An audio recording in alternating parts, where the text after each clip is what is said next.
Well, hello, everyone. I'm so glad to be here with you all today. My name is Leah Huggins, and I am the transformation strategist. I am a certified life coach, and I specialize in matters of the heart. I help women to foster a healthy relationship with themselves first, and then with the others around them. My goal is to enlighten, encourage, and empower women to transform their life by helping them to let go of emotional baggage, repurpose their pain, and reclaim their power so that they can reignite their passion and walk in their purpose. I am so honored to be a part of the 2021 Success Women's Conference. I want to thank Ms. Kern Cherry and her team for walking out this vision and serving it to us on this awesome platform. Now, I am a proud U.S. Navy veteran, and I'm a proud U.S. Navy wife. After two deployments to Iraq, my husband was diagnosed with PTSD. Now, this affected the whole house and the environment became toxic. Everything seemed to spiral out of control. I dealt with anxiety, depression, fear, and doubt. My marriage suffered as I became emotionally disconnected and I fell into a deep depression of my own. I became withdrawn and disconnected, and there were days where I was too depressed to even get out of the bed. I was angry. I was upset with everyone. And because of that, my relationship with my friends, my family, and my coworkers, they all suffered. So I was in a dark place and I knew I had to come out, but I didn't know how. Eventually, I gained control over my life once I decided that I no longer wanted to be a product of my environment, that I was no longer willing to let life just happen to me. I realized that my happiness is my responsibility, and I had to learn how to keep my joy regardless of what was going on around me. I did reclaim my power, and I was able to take back my life.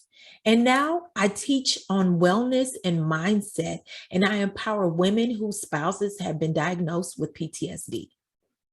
So, today I want to talk to you about how to get past your past. Pain is inevitable. It's a part of the process. In this life, you're going to have some ups and downs, but the key is to know how to navigate through it so that you don't get stuck. There are more than 300 million people who suffer from depression. It can be triggered by many things, including your health or problems in your relationships, a financial hardship, or even a personal trauma. Emotional baggage is unprocessed negative feelings that have built up from your past experiences. This could be guilt, regret, shame, or fear, just to name a few. No one is expected to go through life and not feel anything. I mean, you're going to experience pain and sorrow and so many other things that can trigger emotional distress. You may become emotionally distant or have commitment issues or suffer from paranoia where everything seems like it's an attack on you. You may even project your fears onto others and compare those in your life now to the ones that hurt you in the past. A lot of times as women, we put on the front that we have everything under control, that nothing is out of place and that our children are all well behaved and that our marriage is perfect and we're so satisfied with our careers and our life. And in some cases, nothing could be further from the truth. Now, I heard this referred to as your Pinterest life. You know how on Pinterest, everything is perfect. They used to have these challenges and it would show the original picture from the Pinterest post. And then it would show what it looked like when a normal person tried to do it. It was a disaster. It was just a mess. That's exactly what people do. They show us their Pinterest life and they spend so much time trying to cover up the fact that they're hurting and that they don't allow time to process these negative emotions. And eventually it builds up and it causes them to break down. A lot of times, childhood trauma is not revealed until later on in life because we compartmentalize and we pack it down. People don't understand that there is a connection between what happened in someone's past and the way that they respond in certain situations now. They establish their pattern of thinking and their emotional response to certain things based on the lessons that they learned from that traumatic experience. And now, when triggered, they go back to that fight or flight mentality. And it's because it's what's comfortable to them. So, in this situation, they end up sabotaging their lives and their relationships. So, how do you get from pain to purpose? I'm glad you asked. The first thing you need to understand is that the pain was only for a moment. The actual event happened and then it was over with. It's the effect of what happened that lives on in your mind. It controls your emotions, and if you're not careful, it will take over your life. You must allow yourself time to work through your pain.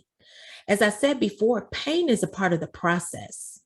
The process is the road that you have to take to get to the place where you want to be, whether it's mentally, spiritually, or physically.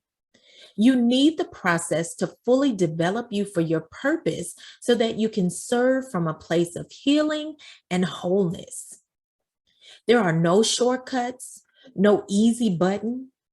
And the process is a series of actions or steps that must be taken to achieve a particular goal. It's the part of the journey that develops and sharpens your skills and also the way you think. It makes you stronger. So when you finally made it to the prize, you'll be able to look back and see all of the things that you went through that pushed you to accomplish your goal. And it will also empower you to reach back and help somebody else to do the same thing. So during the process, you want to be aware of your emotions and your thoughts. If you allow it, fear and trauma will paralyze you. That is why it's so important to work through your emotions and learn how to control them, because your mind will keep you hostage and it will also keep you stuck in your past. Your mind is connected to your heart. So the thoughts that you have are a direct reflection of what's in your heart. Your experience from the past, they shape what you believe and what you think. What you believe is steeped in what you've experienced. And some things have to be released before you can move forward. Have you ever heard of the term arrested development? That's where someone experiences some sort of trauma in their life and psychologically they're stuck in that same place years later. They cannot get over the pain that they've experienced, and now it's caused a deficiency in some areas of their life. As I said before, fear paralyzes. There's no movement, there's no growth, and no progress or development. Fear will keep you from trying, but that doesn't just affect you. We are created to be a solution to someone else's needs, an answer to their problem. If you don't do what you've been called to do or purpose to do, then someone else will spend more time suffering or in need or stagnated, just like you. Fear is connected to unfulfilled potential. Low self-esteem and insecurity are also deeply rooted in fear. You may worry about what others think or wonder if you measure up to their expectation. And then you begin comparing yourself to someone running a totally different race. You may struggle with acceptance or confidence of who you really are. At the root of this type of fear is the belief that we are not accepted or valued and are in fact replaceable. This is a fear of rejection and it will keep us paralyzed as well. So how do you combat fear? You do that with self-love and assurance. You have to build your confidence. It starts with understanding who you are as a person, knowing what skills and gifts you bring to the table, and knowing what you're capable of and who you are called to serve. Be willing to learn from your pain and mistakes and know that they are not the end of the road, but new opportunities to increase your knowledge and your abilities. Address your fears head on and get to the root of what's causing them. This will determine the direction that you need to take. Break it down and simplify it. This will bring clarity and direction. Change the way you think and shift your perspective about your story.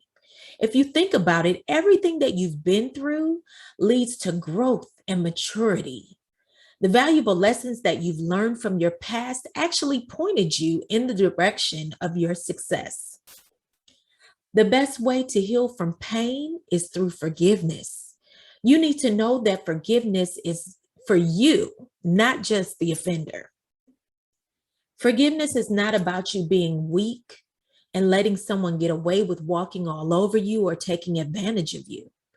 In fact, forgiveness is about you having the power and taking control over your life. It keeps you free. Now, it doesn't necessarily mean that reconciliation is going to occur. And sometimes when you forgive, you have to make the decision to break away and set boundaries. Letting go of the pain and the hurt of your past is going to require a combination of healthy habits and a positive mindset. You have to change the way that you think in order to change the way you behave or react to certain situations. Holding on to hurt or pain, it can create more damage than what was done in the first place. By letting go of grudges and bitterness, you can improve your health and gain peace of mind. Forgiveness can lead to healthier relationships with yourselves and others, and it can improve your emotional well-being.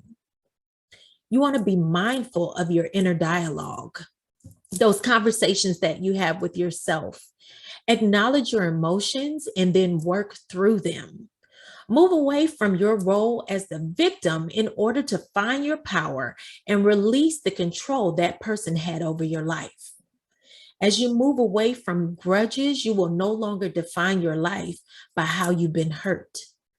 You must learn to replace hostility and bitterness with peace. Learn how to separate yourself from those emotions and avoid those triggers.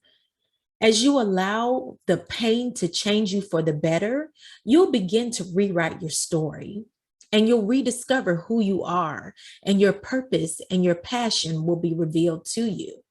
Now, this does not happen overnight. This is your waiting season. It's the time that you take to heal first as you grow and develop into the person that God has called you to be. This is where your foundation is established. Now, for me, it was my faith. I used the time to get closer to God, and I began to study those things that I was going through.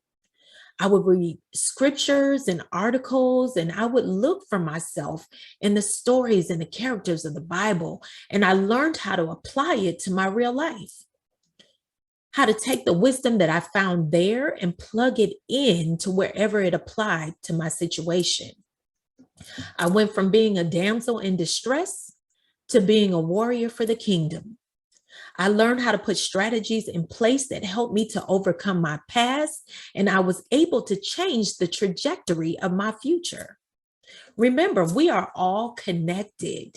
You are the answer to someone's problem. You carry their solution. That is the reason that you must not stop. You have to keep pushing because the world is depending on you to do what you were called to do. Your past has passed.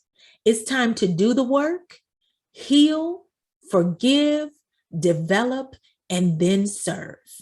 You are stronger because of what you went through, wiser because you learned from it, and victorious because you refuse to give up. Be encouraged, be empowered, and be blessed.